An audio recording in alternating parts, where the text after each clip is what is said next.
कर सेवा संघ के चुनावों को लेकर हुई बैठक। 27 मई को चुनावों की हुई मांग। जेएलएन मार्ग स्थित होटल क्लार्क्स आमेर में राजस्थान वाणिज्य कर सेवा संघ की बैठक का आयोजन हुआ। बैठक में वर्तमान कार्यकारिणी को 3.5 साल हो चुके मगर चुनाव नहीं हुए। इसी मुद्दे को लेकर मौजूदा लोगों ने मुद्दा रखा। आने वाले 27 तारीख को प्रस्तावित चुनाव आयोजित करवाए जाने। इस बैठक में अध्यक्ष प्रत्याशी आखेदान चारण, महासंघ के अध्यक्ष जय सिंह और डॉक्टर धर्मपाल सहित बड़ी संख्या में लोग मौजूद रहे। चुनाव के लिए प्रस्तावित तिथि 27 मई बताई गई है, लेकिन आधिकारिक रूप से जो कार्यकारिणी वर्तमान में कार्यरत है उसने अभी कोई तिथि घोषित नहीं की है। मैं इस चुनाव में अध्यक्ष का प्रत्याशी हूं और अध्यक्ष के अलावा शेष सभी पदाधिकारी अध्यक्ष के द्वारा नामित किए जाएंगे, ऐसी इसमें व्यवस्था है। चूँकि अब 27 तारीख को ज़्यादा दिन नहीं है और तिथि को केवल प्रस्तावित तिथि के रूप में बताया गया है और किसी वेन्यू की भी घोषणा नहीं की गई है, इसलिए हम सब ने अभी तय किया है कि हम कल जाकर के वर्तमान कार्यकारिणी से, वर्तमान पदाधिकारियों से और वर्तमान अध्यक्ष से जाकर के मिलेंगे और उन्हें आग्रह करेंगे कि वो 27 तारीख की तिथि की आधिकारिक रूप से घोषणा करें और चुनाव अधिकारी को नामित करें, ताकि लोग जो बाहर से आने जाने वाले लोग हैं वो समय पर अपनी यात्रा को प्लान कर सकें। इसीलिए आज हम यहाँ इकट्ठे हुए थे। इसमें सर आपने जैसा बताया कि जो एक व्यक्ति द्वारा मुद्दे तय करने की बजाय कलेक्टिव विजन में विश्वास करता हूँ, कलेक्टिव लीडरशिप में विश्वास करता हूँ। मैंने हमारी सेवा के करीब 400 लोगों से टेलीफोन पर बात की और उनसे जानने की कोशिश की कि उनकी क्या समस्याएं हैं, क्या दिक्कतें हैं। मैं कोई मुद्दे लेकर के मैदान में नहीं आया था, बल्कि मैं मैदान में आने के बाद मैंने मुद्दे सेलेक्ट किए। क्या क्या मुद्दे सामने आए सर इस तरीके से? जी मैं कोई बड़े मुद्दे इस तरीके?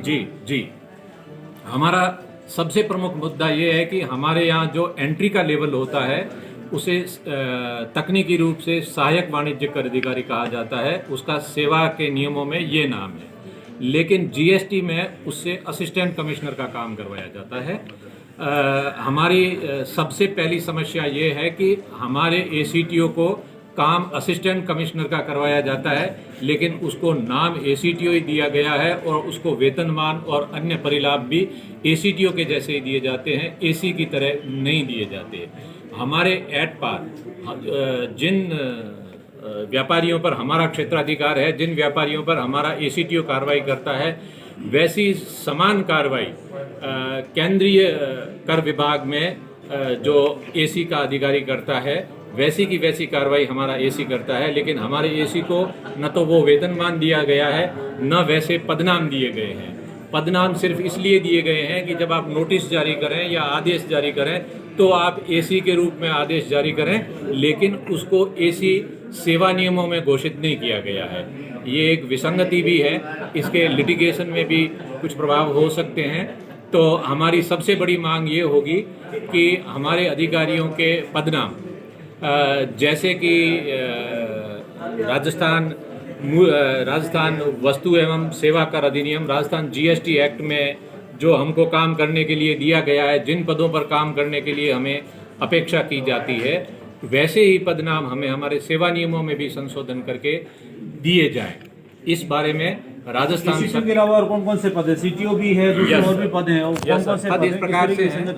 जी मूल समस्या एसीटीओ की है और एसीटीओ के अलावा एसीटीओ का प्रमोशन सीटीओ में होता है, सीटीओ का प्रमोशन एसी में होता है, एसी का डीसी में होता है, डीसी का एडिशनल कमिश्नर में होता है।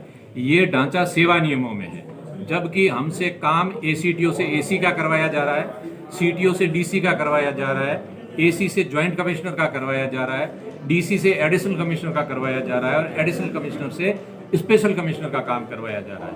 तो हमारी ये मांग है कि समान काम के लिए समान वेतन मिलना चाहिए और जो केंद्र सरकार के अधीन कर्मचारी हमारे एट पार काम करते हैं, उनको जो वेतन और अन्य परिलाभ मिलते हैं, हमारे अधिकारियों को भी वही वेतन और वही परिलाभ मिलना चाहिए। उनको वैसे ही संसाधन मिलने चाहिए, उनको वैसा ही आधारभूत ढांचा मिलना चाहिए।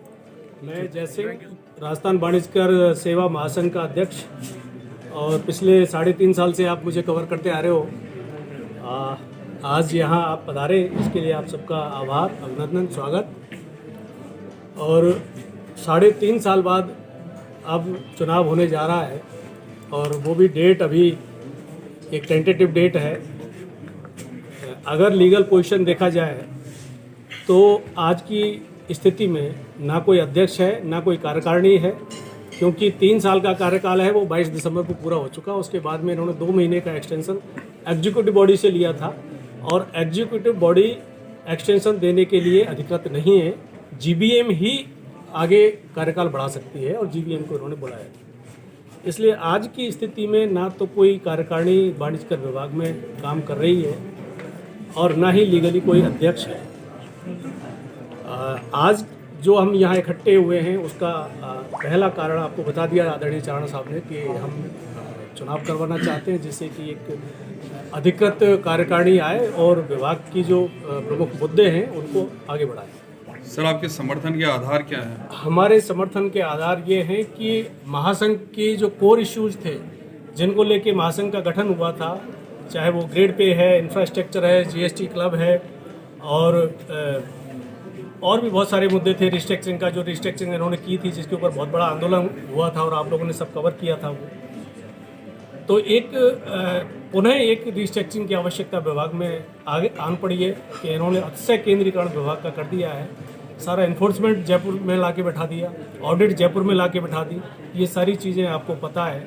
अगर ऐसा ही होता तो सरकार को अलग अलग जगह थाने खोलने की आवश्यकता नहीं थी, यही पुलिस मुख्यालय को 15 मंजिल का कर देते।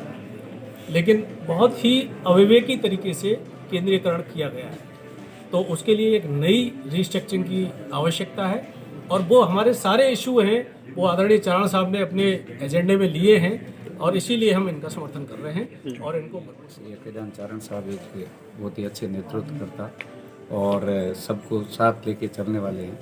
और हमारे विभाग में हम ये उम्मीद करते हैं कि आने वाले समय में ऐसे मानक स्थापित होंगे जो जाति, धर्म, क्षेत्र इन सब से ऊपर उठकर एक विभाग का भला कर सके और अच्छे उदाहरण पेश कर सके। ऐसी मैं चीज़ें आदरणीय यज्ञदान सर में महसूस करता हूँ। और विभाग के मुद्दे बहुत लंबे समय से लंबित हैं, जिसके अंदर सबसे बड़ी समस्याएं जो कैडर के अंदर सुधार की है, वैसे वास्तव में हमारा कैडर है भी नहीं, क्योंकि कैडर निर्माण ही हमारी सबसे बड़ी समस्या है। और इसी मुद्दे को लेकर ही हम संघर्षरत रहे हैं, लेकिन वैसे परिणाम नहीं मिले हैं। हम उम्मीद करते हैं कि आदरणीय सर यज्ञदान सर इस मुद्दों को लेकर सबके सामने जाएंगे और समस्त लोग आपका समर्थन करेंगे। हम सर का हृदय से समर्थन करते हैं और उम्मीद करते हैं कि सर इस चुनाव में अंतिम रूप से विजय। Thank you.